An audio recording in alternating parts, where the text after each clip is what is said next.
So we have seen some monumental changes in the Middle East and in Iran in the last few years. You've had the assassinations of Qasem Soleimani by the U.S. You've had the assassination of Mohsen Fakhrizadeh by Israel, the nuclear scientist, Iranian nuclear scientist. We've seen virtually no serious retaliation by the Iranians, despite them threatening to do so repeatedly. Meanwhile, more and more Arab nations are joining, the group. Well, there's a bunch of Arab nations that are establishing diplomatic ties with Israel, included UAE. There's Bahrain. Saudi Arabia allowed Israel to fly over its airspace, so you can actually take a direct flight from Tel Aviv to Dubai and fly over Saudi Arabia to do it. And then Sudan, and most recently Morocco, the North African Arabic-speaking nation. So there's all of this stuff happening on both sides, and since the Iran deal was ripped up, now that the Biden administration's coming in, they're probably going to be dealing with a completely different Middle East and a different kind of Iran/Israel/Arab world dynamic. So Armin, just very generally, what do you think of what's happening and where do you think it's going? It seems like the Biden administration's main criteria is to move a little bit away out of dealing with Middle Eastern stuff, right? And focusing more on China.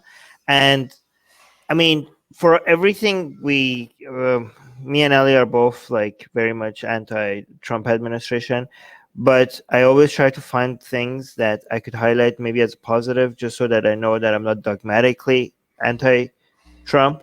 And I think like this might be it, right? This whole bringing these all of this. I don't know how much Trump deserves credit for it, but let's be charitable and be like it was him, because there's not much else that I can point to. But I think like this this is big. I think he deserves credit.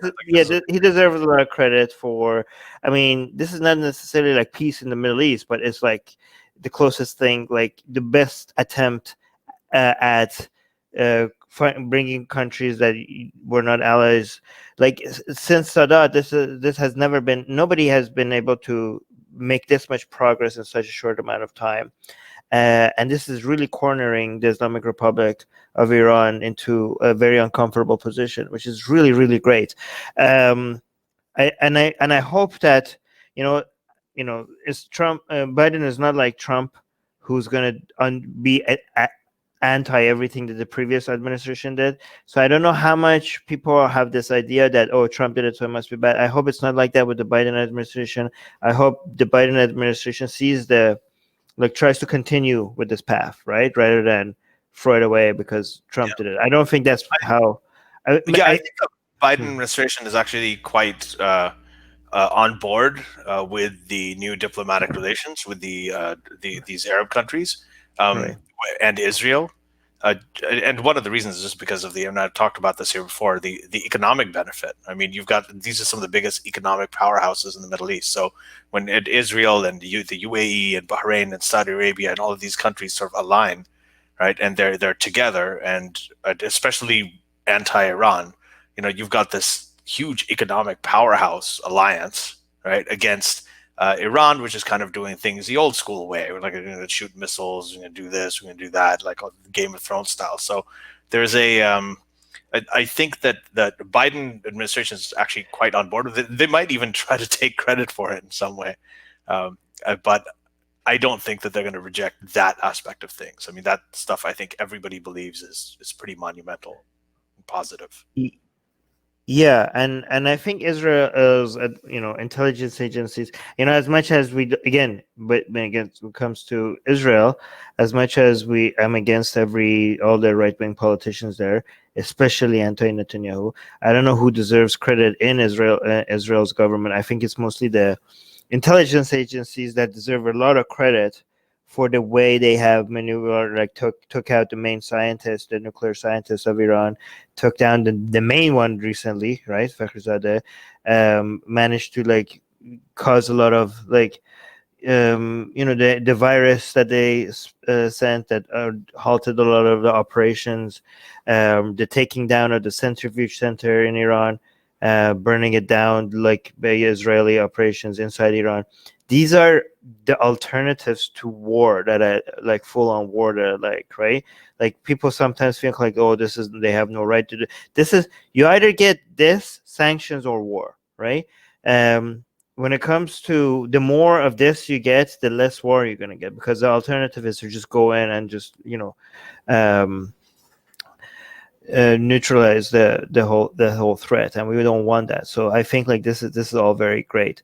I do think that, I don't know how much Netanyahu deserves credit for it. I think that this is mostly like independent from the politics in Israel. This is the people that are in the intelligence agencies, which are a lot less ideological themselves. They might take advantage of the ideological leanings of their enemies, and they take that into account when they plan these things, but they themselves are a lot less ideological than the politicians in Israel.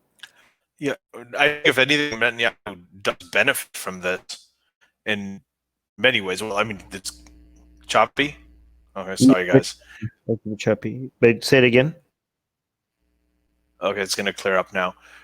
Yeah, so I think he benefits from it, not just because of the obvious reasons where he's got these Arab allies now, it's against Iran, but he also benefits from it domestically in the sense that now he has an excuse to sort of ally himself more with the liberal, like to move a little bit more centrist, and then also that also gives him an excuse to distance himself from the sort of orthodox far right, the people that the occupation freaks, right? Like the people who want to settle, like the orthodox, hyper orthodox Jewish fundamentalists. So there's that aspect as well. I don't know if I'm still choppy. See, yeah, a little bit. But by next month, Ali, I think it's going to be less choppy. The new connection I have in the new place is like the fastest connection available in Canada. I paid like crazy for it specifically for this reason. Right. I do think that the Biden, if it's true, if the reports that we're getting that the Biden administration is like main focus is going to be a little bit less hands-on in the Middle East, to focus their attention on China. If that is true, then these allies are going to be key. Okay, not just these Arab countries, right? Which the Arab country, these Gulf Arab countries, not just the Arab countries, not the Arab countries, the Gulf Arab countries. They're extremely desperate, right? They are, as oil prices continue to plummet, they are going to be devastated, right? And I don't like, especially Saudi. Like, I don't know if people understand. In the next 10 years, Saudi Arabia, like as much as things have been looking bad for with regards to sanctions and all, but when it comes to Islamic Republic, they are way more, the future for the Islamic Republic looks a lot more stable than Saudi Arabia. Okay, and as soon as the foundations of this government, which doesn't even seem like, it's just like it's being held together right now with duct tape, right? And as soon as it gets more shaky, Iran, the Islamic Republic is just waiting. They have so many ways that they could just paralyze the whole thing, right? And the Saudi government is like terrified. They're terrified, and they're looking for allies. Like a lot of people think that, like they're getting closer to Israel, this is a good move, as if they had a choice, right? They are desperate for any allies, especially given that the United States is looking like they're going to slowly move out, right? They have even a video out, like propaganda video, begging Americans to like, I could actually highlight that, bring out I did a review on it on the Persian channel. They're like, please don't leave us. Like, these people are going to eat us alive.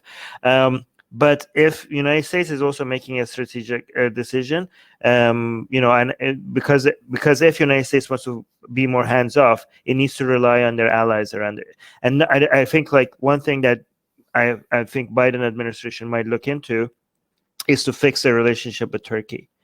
There's a lot of places like Turkey is like when it comes to military power and economic influence, trade, they are like a major heavyweight, right? So whatever, like all this recent uh, back and forth, like struggle between the United States and Turkey, as much as I don't want Turkey to become more influential around the region, right? Just like Iran is building a Shia empire, is bringing back, wants to bring back the Safavid dynasty. Turkey is trying to also bring back the Ottoman dynasty around the region. And but as much as I hate that, strategically it makes sense for United States to let them, because I mean, they're a NATO ally. They're a serious arm. Like I know, like if you compare them to United States or even Russia, their army is not, their power and their economy doesn't seem like, for Americans that doesn't seem like a big deal. But no, they're like, when you compare them to countries like Saudi Arabia, Iran, Syria, like Turkey is a serious country, right? Like you can't do the things, you cannot be even if you want to. European countries and North American countries, they cannot be outright hostile. Like they can never treat Turkey ever the way they treat Iran, right? Even if because there's so many trades, there's so many, Turkey could throw its weight around in the Mediterranean Sea, and basically now they're doing the Iran model, but in a more serious way. They're getting involved in Libya, Syria, Iraq. They're gonna be like, guys, if you don't negotiate, if you don't go through us, we can make things difficult for all of you, right? And Turkey could going forward, Turkey could become a lot more anti-US, or it could become more pro-US, right? And if it does become more, if the new administration starts sending signals the way Trump sent signals to the Gulf Arab countries, send signals to Turkey that, what, we want to work with you, but without us being here, Turkey would love that. Turkey, because unlike the Gulf Arab countries, the Gulf Arab countries like, we can't do this without you. Where are you going? And United States is like, you guys have to figure this out with Israel, I guess, right? But if Turkey hears a message like, guys, if we have some goals that are aligned, if we step out, you guys could step in. Turkey like, yes, we do want to step in. We do want to, be more influential in the region, and you guys stepping out and relying on us, we could cooperate like this here. We could definitely cooperate, right? And I think this is I think Trump played well for set the everything well for Biden right now, because Trump is going a little bit more aggressive on Turkey, and with the whole sanctions and stuff because of the missiles that they sold to Russia. So Biden could come and do an, oh, that was the previous guy, I'm going to now play ball with you guys. So basically Trump said it really perfectly for Biden to take advantage of this pressure that Trump has put on Turkey to be like, let's do a reset here. Hey guys, if you want to join these streams live, get your comments and questions read by Ali and Armin and the guests, and most importantly, to get full access to the full video versions of all these episodes, become a patron. Link in the description below.